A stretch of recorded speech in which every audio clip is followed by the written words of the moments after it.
ਬੱਚੇ ਨਾ ਸਾਰਾ ਹੁੰਦਾ ਤੇ ਉੱਥੇ ਕਿੱਥੇ ਸਾਡਾ ਕਸੂਰ ਨਹੀਂ ਆ ਤੇ ਤੁਸੀਂ ਸਾਨੂੰ ਉਹ ਕੰਮ ਦੇ ਦਿੰਦੇ ਯਾਰ ਸਾਡੇ ਪ੍ਰੈਸ਼ਰ ਨੇ ਸੁਬਾ ਯਾਰ ਕੀ ਕਰਦੇ ਕਦਰ ਐ ਨਾ ਹੋਵੇ ਮੈਂ ਸਪੋਰਟੀਆਂ ਨੂੰ ਬੁਲਾ ਕੇ ਤੁਹਾਨੂੰ ਉੱਥੇ ਬਿਠਾਈ ਰੱਖਾਂ ਸੁਬਾ 8 ਵਜੇ ਬੋਤਲ ਕੱਢਾਂ ਨਾ ਨਵੇਂ ਸਿਆਪੇ ਚ ਪੈ ਜਾਣੇ ਇੰਤਜ਼ਾਰ ਕਰ ਲੈ ਬਾਹਰ ਆਇਆ ਫਿਲ ਕਰਾ ਕੇ ਲਿਆ ਤੂੰ ਖਾਤਾ ਨਹੀਂ ਹੈ ਬਲੱਡ ਬੈਂਕ ਚ ਆਇਆ ਐ ਨਹੀਂ ਹੋਵੇ ਤੂੰ ਜੋ ਕਹੀ ਜਾ ਉਹੀ ਹੋਏ पिंड नहीं है तेरा लोग में आपने एसी लगाए हैं या मैक्सिमम वेंटिलेशन कम से कम कूलिंग मैंने एसी आपके लिए लगवाए हैं नहीं मैम मुझे भी कोई एसी सी हुए थे कोई तो वो मैंने इंस्टॉल करवाए तो फिर मुझे अभी नहीं तो पहले आपने ऑफिसेज में इंस्टॉल करा लिया ताकि आपको तकलीफ ना हो पेशेंट्स चाहे रुकते डॉक्टरों को 32-34 घंटे में जो तो कौन है कोई कहता टीवी है कोई कहता टाइम है कोई कहता नहीं है।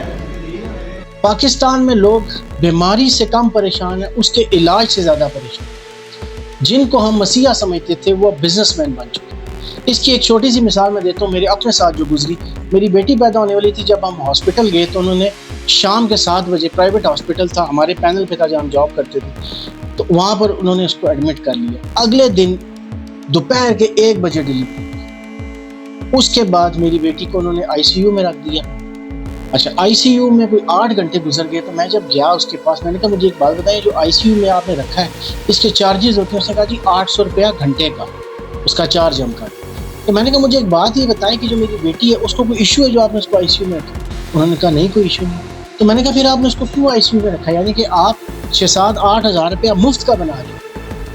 तो उसने कहा सर आप बेफिक्र हैं, आपकी जो लिमिट है उससे ऊपर नहीं जाएगा। मतलब कहने का ये है कि वो खुद मान रहे कि हम सिर्फ पैसे बना। आप सुबह निकलें, मेडिकल रैप्स का एक भरमार होगा, हॉस्पिटल या कोई क्लिनिक आपको नजर आएगा उसके बाहर खड़ी होंगी। और ये मैं सब डॉक्टर्स की बात नहीं कर रहा, जाहिर सी बात है अच्छे बुरे हर जगह पर हैं, लेकिन इस फील्ड में तो बुरा होना ही चाहिए। ये तो इतनी नोबल फील्ड है कि इसमें बुरा होना ही नहीं चाहिए। मेडिकल रैप्स बाहर खड़े होते हैं। मेडिकल रैप्स का आपको पता है ना काम क्या होता है, कि वो जाके डॉक्टर को ये कन्विंस करते हैं कि आपने ये हमारी जो दवाई है ये प्रिस्क्राइब, जो अपनी प्रिस्क्रिप्शन है उसमें ये लिखनी है, इसके बदले में आपको ये बेनिफिट होगा। ये पाकिस्तान में जो हेल्थ सिस्टम है उसका ये हाल है। अगर आप सरकारी अस्पताल में जाएंगे तो आप वैसी बीमारी लेके ही इस दुनिया से चले जाएंगे, आपको किसी ने पूछना नहीं है।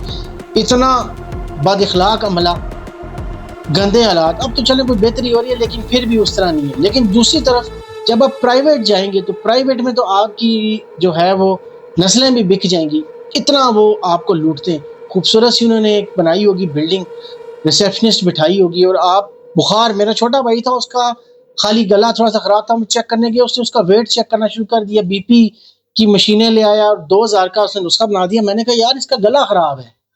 तो उसने कहा जी हम ये पूरी हिस्ट्री लेते हैं, टेस्ट करते हैं, रीज़न के जी हमारा पैसा बन जाए। पाकिस्तान में सबसे जो मुश्किल तरीन चीज़ है वो है किसी बीमार का इलाज कराना। दुनिया में हर जगह ये फैसिलिटी फ्री है।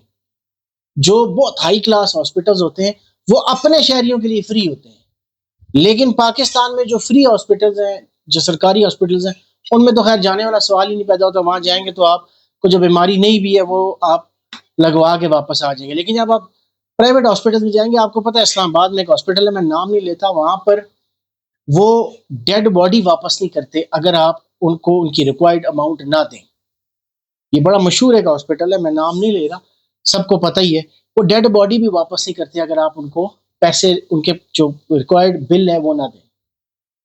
तो जो हमारी कौम के सबसे जो नोबल, जब सबसे जो जिसे कहते हैं कि इज्जत वाली जॉब थी, वो भी बिजनेसमैन बन गए। रीज़न ये है कि जब बच्चा अपनी छोटी उम्र से ही माँ बाप से यही सुनेगा कि पैसे ही सब कुछ होता है, तुम बेटा बड़े होके बड़े आदमी बनना, बड़े होके ये बन जाना, बड़े होके वो बन जाना, तो उसके ज़हन में ये होता है कि बड़ा आदमी जो होता है, वो कामयाब आदमी जो होता है, वो सिर्फ पैसे वाली होता है।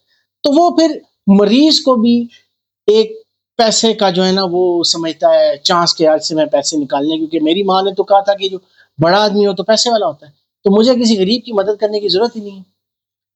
मेरे पास वो बड़ी गाड़ी होगी, मेरे पास किसी पॉश सोसाइटी में बड़ा घर होगा, मैं छुट्टियों में बाहर सैर करने जाऊंगा तो ही मैं बड़ा आदमी कहलाया जाऊंगा आजकल की माओ की तरबियत के मुताबिक। तो जो हम नस्ल बना रहे हैं वो आगे ऐसी कसाई तैयार होंगे। फिर वही बात है कि सब ऐसे नहीं है, लेकिन मैं कहता हूँ कि इसमें جو ریٹ ہے نا وہ 100% ہونا چاہیے تھا. اس میں 1% کی بھی گنجائش نہیں ہے. یہ ایسا شعبہ ہے تو ڈاکٹرز کو بھی اپنے گریبان میں تھوڑا جھانکنے کی ضرورت ہے, سوسائٹی کو بھی تھوڑا اپنے گریبان میں جھانکنے کی ضرورت ہے کہ ہم اپنی آنے والی نسلوں کی تربیت کیسے کر رہے ہیں. اوور آل جو ہے نا سوسائٹی کا بگاڑ جو ہے وہ پھر آپ کو ہر ڈپارٹمنٹ میں نظر آتا ہے.